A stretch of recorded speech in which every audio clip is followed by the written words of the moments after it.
In this podcast episode, Jay Shetty engages in a conversation with David Coe, the CEO of Calm and author of the book Recharge. The discussion revolves around the pervasive issue of stress in modern life, the importance of mental health, and practical strategies for recharging our mental batteries. David begins by highlighting a startling statistic. 61% of people feel pressured to simply get over their stress.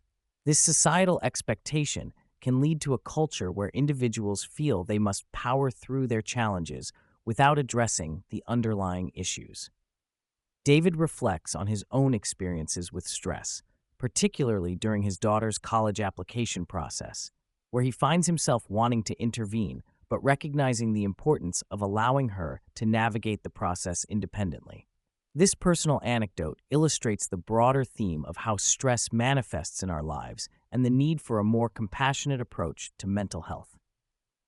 The conversation then shifts to the overwhelming amount of information we process daily, likening it to reading The Hobbit every day. This constant influx of data can lead to burnout and anxiety, making it crucial to find effective ways to manage stress. David emphasizes that while we cannot eliminate stress entirely, we can learn to differentiate between good stress, which can foster resilience and growth, and bad stress, which can lead to negative health outcomes. This distinction is vital for understanding how to navigate our daily lives more effectively. One of the most compelling metaphors introduced by David is the comparison of our brains to a phone battery. He explains that just as we monitor our phone's battery life, we should also be aware of our mental energy levels. David shares a conversation he had with a friend who asked her children about their battery levels, instead of simply asking how they were doing. This simple yet profound shift in language encourages children to express their emotional state more accurately, moving away from the generic "I'm fine" response. David elaborates on this analogy by breaking down battery levels into 4 zones.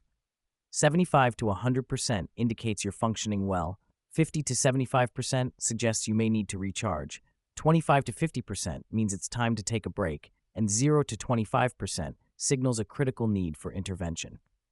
By framing our mental health in terms of battery levels, we can better understand when to take action to recharge ourselves, whether through rest, exercise, or mindfulness practices. Mindfulness and meditation are central themes in David's work at Calm. He discusses how these practices can significantly improve mental health and overall well-being.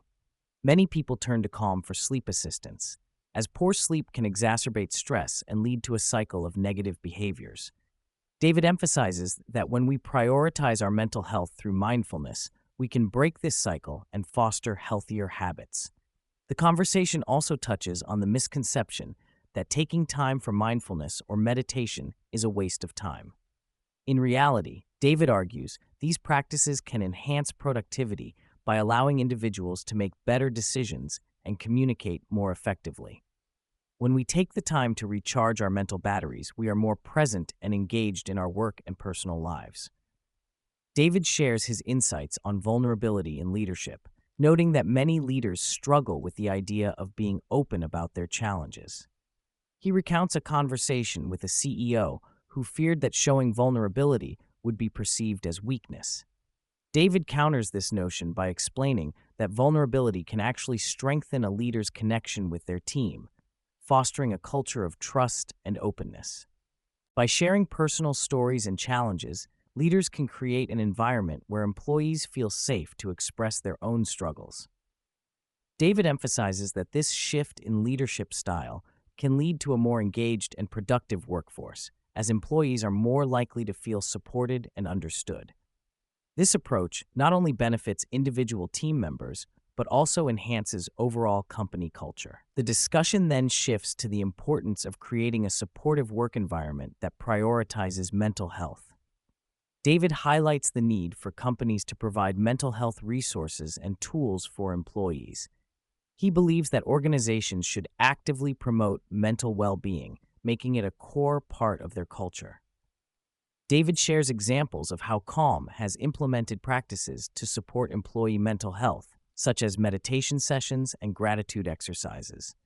These initiatives not only help employees recharge, but also foster a sense of community and connection within the organization.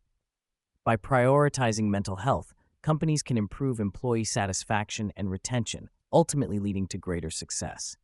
Gratitude emerges as a powerful tool for recharging mental batteries. David discusses how expressing gratitude can shift our focus from stressors to positive aspects of our lives.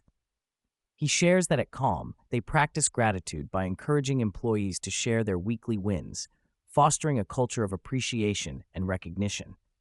This practice not only boosts morale, but also helps individuals reflect on their accomplishments, no matter how small.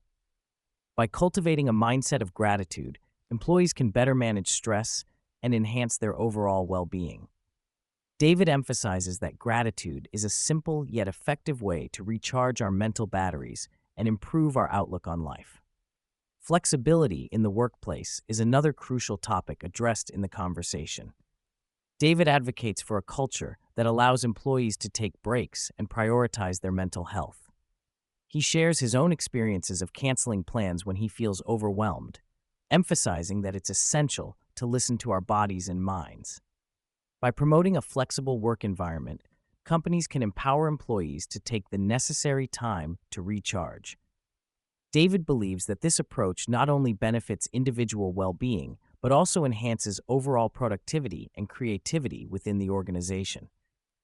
When employees feel supported in their need for flexibility, they are more likely to perform at their best. The conversation also delves into the impact of technology on mental health. David acknowledges that while technology can be a source of stress, it can also provide valuable tools for managing mental well-being. He emphasizes the importance of finding a balance between using technology for productivity and ensuring it doesn't become a source of overwhelm.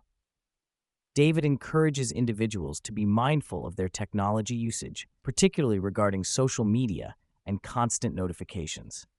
By setting boundaries and being intentional about how we engage with technology, we can protect our mental health and create a more balanced lifestyle. This awareness is crucial in today's fast-paced digital world. As the conversation progresses, David expresses optimism about the future of mental health awareness. He notes that younger generations are more open to discussing mental health issues and seeking help. This shift in mindset is encouraging as it paves the way for a more supportive and understanding society. David believes that as mental health awareness continues to grow, organizations will be compelled to prioritize employee well-being. He envisions a future where mental health resources are readily available and integrated into workplace culture, allowing individuals to thrive both personally and professionally. This vision aligns with the broader goal of creating healthier, happier communities. Self-care is a recurring theme throughout the discussion, with David emphasizing its significance in maintaining mental health. He shares his own self-care rituals, such as exercise, meditation, and spending quality time with family. These practices help him recharge and stay grounded amidst the demands of his role as a CEO. David encourages listeners to prioritize self-care in their own lives, recognizing that it is not a luxury but a necessity. By taking the time to care for ourselves, we can better support those around us and contribute positively to our work environments. This commitment to self-care ultimately leads to a more balanced and fulfilling life.